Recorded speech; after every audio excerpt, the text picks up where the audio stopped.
Dear students, today we are going to learn about organization of subject matter in history.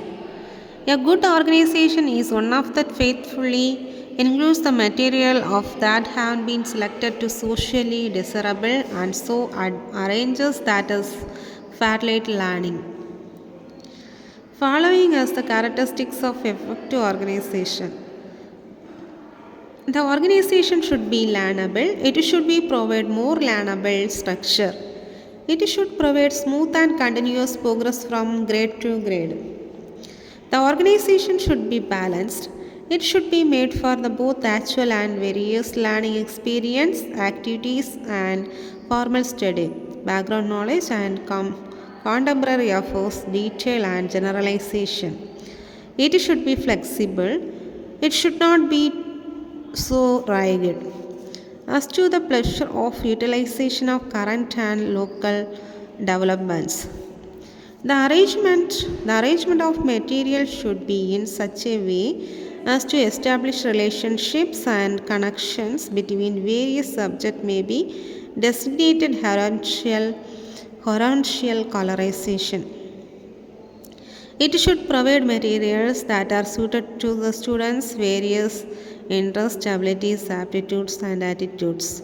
The curriculum can be organized as to be make contribution towards the solutions of problems of individual differences. It should be characterized by provisions of individual variability. It should provide a great variety of reading material, original projects, and activities which will offer each student of which is capable. There are mainly three approaches according to the organization of content of history. Much attention have been given to the more than three approaches. Principles of selection of contents from known to unknown.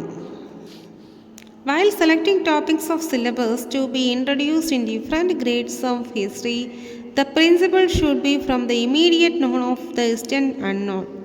From the direct experience of children, one should proceed the generalized concept.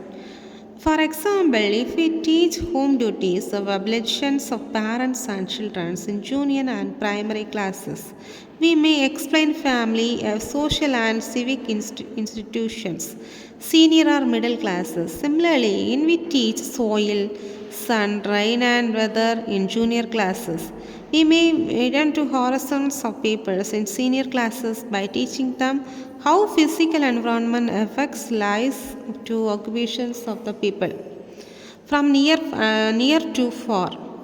That means from the home and neighborhood, we have to take the child to the state his country have been ever beyond. This will give unto the sense of community lives in larger and larger groups to reaches the world community. The curriculum, that means the achievements of aims of learning history, is the growth of knowledge, skills, attitudes, and various values which the study of social studies can give. Every item of curriculum should have to educative function. For example, if promotions of national integration is one of the objectives of teaching history, some material should be introduced in the curriculum to create a sympathetic attitude towards other states. If an objective of teaching history is to develop international understanding, the history and geography of other countries should be taught for better understanding. As a means to the curriculum must achieve the ends before us. Learn ability as well as utility. Appropriate to the age of ability the group of education in including items to a curriculum what we learned and what should to learn both must be taken to the consideration. For example, a child in the primary class is more interested to selecting in lunch that and provides which might interest group of child. Thus the student matter must satisfy to the requirement of child and different types of groups. Then sensitivity of challenging needs and values.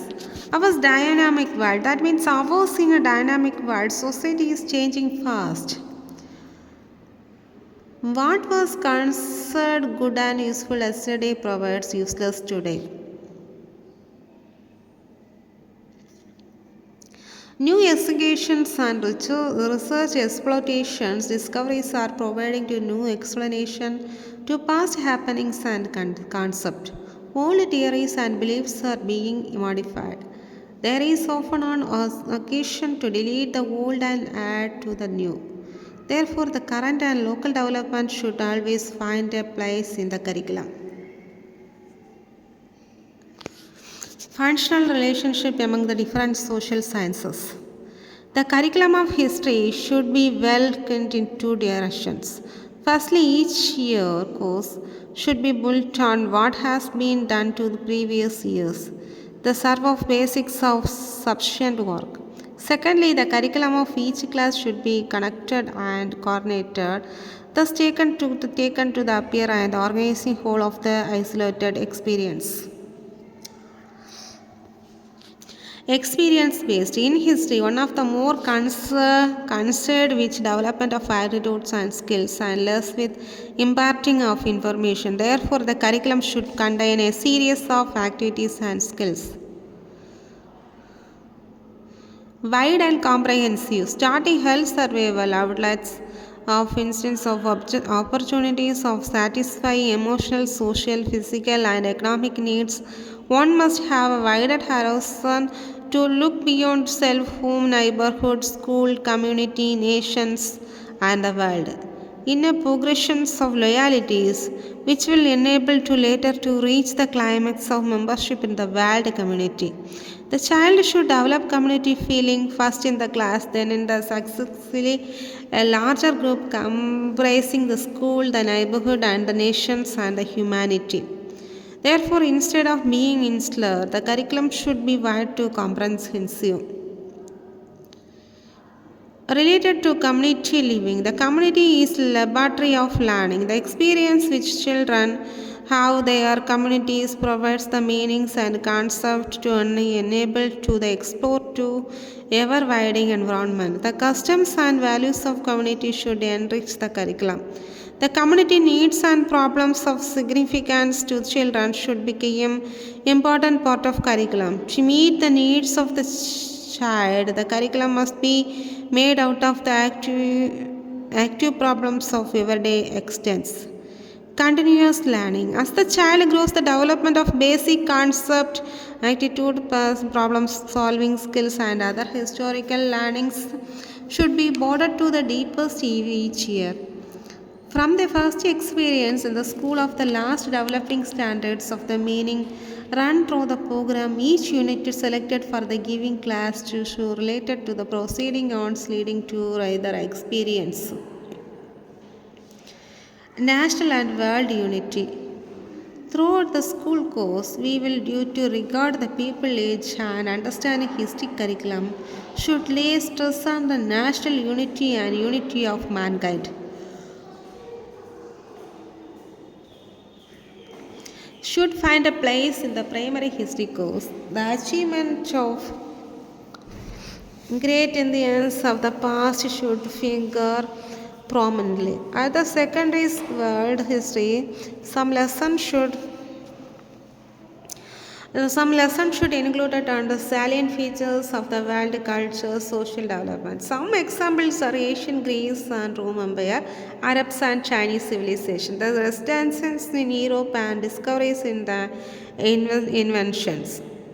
Instructional revolution, industrial revolution, French revolution, independence movement in the American country, then Russian revolution, international corporation, etc. The teaching of geography also to emphasize the unify, gather to define the aspects of underlying new concept of one world.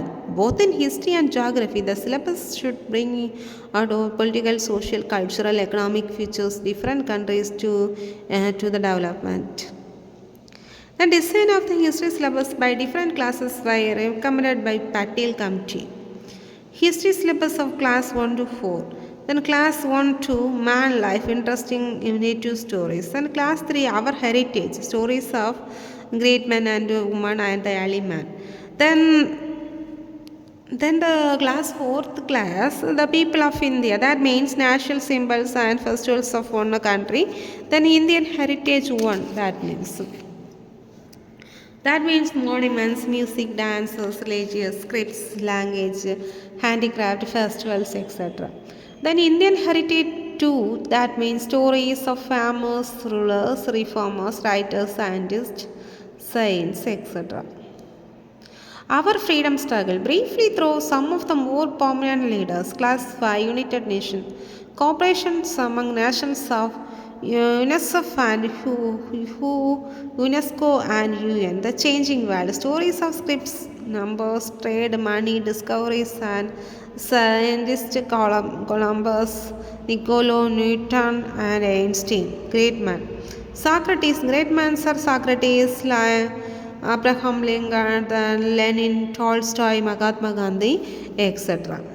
Then class 6th Asian India, that means prehistory, first one prehistory, man as the no more, discovery and use of metals, invention and wheel farming, etc. Second one is Harappan culture. Harappan culture, that means cities, occupations, religions, script, etc. Then life of Vedic age. Life of Vedic age, that means settlements, economic and political life, region, etc. Then rise of Magadha. That means the kingdom of republic emergence and towns, Jainism and Buddhism.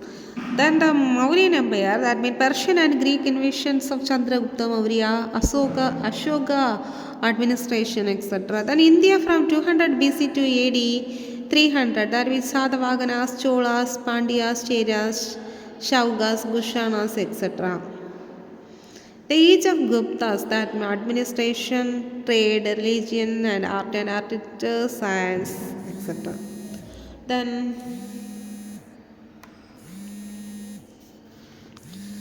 Then age of Guptas, that mean administration, trade, religion, art and science. Age of Guptas means administration, trade, religion, art and science. Then India from AD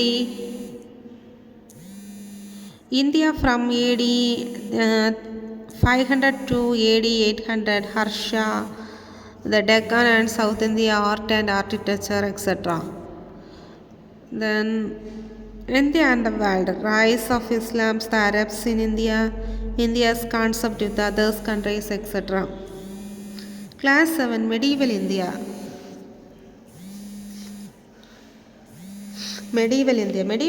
India from AD 800 to AD 1200. Kingdoms of South, religion, architecture, the struggle for Kannauj, Turkish invasion, religion, art and architecture, etc.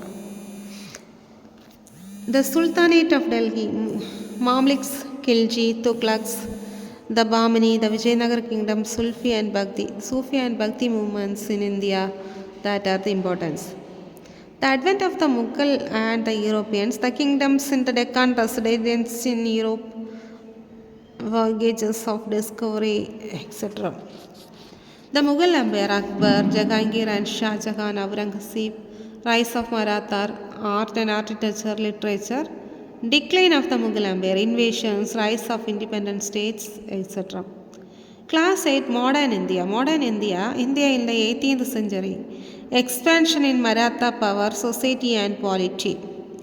The rise and growth of British Empire in India. The Karnataka was the British conquest of Bengal, British patrimony, etc. Administrative structure of British Empire in India. Civil, judicial, revenue systems. The impact of British rule of Indian economy and society after 1875. The village economy, industry and trade, educational and social reforms. The revolt of 1857, causes, nature and result. Then reorganization of British Empire in India. The Act of 1858, civil services, policies, divided and rule. Changes in economy and society for 1858. Agriculture and railways, plantation industries, economic conditions, social life, education, social and religious reform movements, cultural awakening. Rise of Indian nationalism and struggle for freedom. The Indian National Congress and Bengal of the Gandhian era, civil disobedience, INA, Quiet India movement, National India, etc.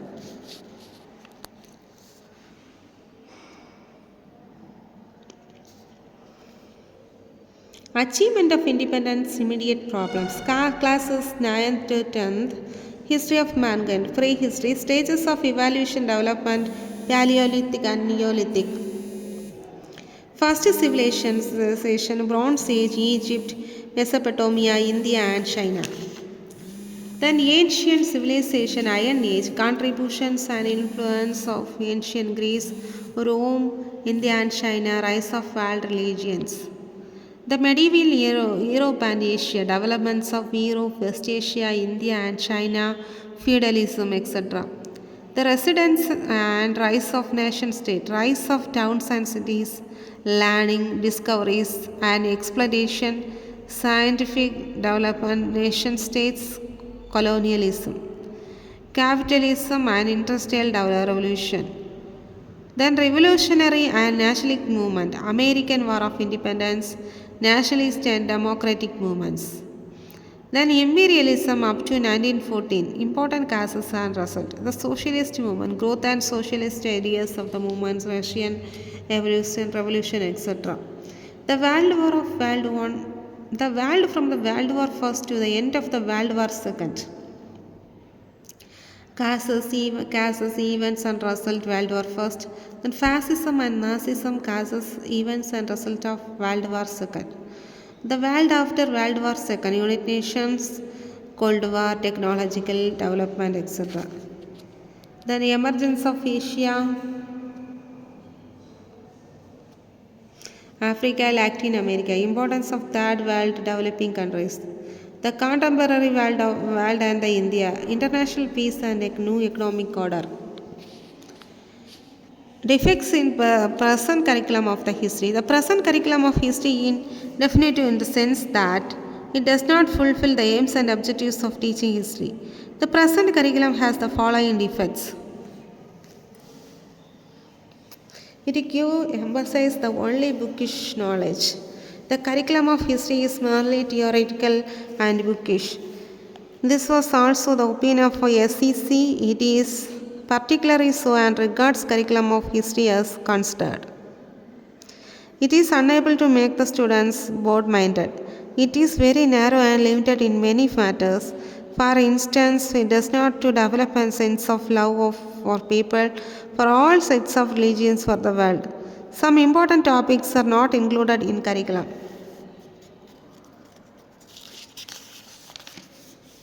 Some important topics have not been included in the school curriculum for history. Though it is very essential, should have been included. Some other important topics are also missing to the curriculum of history and civics. Curriculum is not based on psychological principles. Our present curriculum history is not based on psychological principles because it does not cater to the individual differences and their requirements. Examination centered. History curriculum is under pressure of examination, which has very unhealthy effect upon it. The students have to claim historical facts in order to pass the annual examination, in which such questions are set as encourage cramming. The curriculum does not to prepare to the real life. Our history curriculum takes no steps to prepare the students of real life. The same thing can be said about the curriculum of civics. The result is that it does not make to the good citizen in various respects. It does not to train to the perform of duties towards the nations and society. It does not train them to recognize the problems of life faced by men and efforts to need to the problem. For history and civics curriculum perform only to the function of providing factual information without preparing the students for facing the problems of life. The suggestion for removing the defects. The curriculum should have more practical knowledge rather than more bookish knowledge. The students should be made to learn to their over experiences. The social and national service program should be given to the more emphasis in the curriculum. Minimum emphasis should be given on examination. The curriculum should be brought to close real life as possible. Most of the portion to the curriculum should be based on possible to the experience. Our history curriculum takes to no step to prepare our student to real life. The same thing to be said that curriculums of civics. The result that we given to the good citizens to various respect. It does not to try to perform the duties towards the nations and society. Our history and civics curriculum perform to the one of the function to providing factual information without preparing the students to facing the problems in life. These are the important organization of subject matter in history. Okay, thank you students.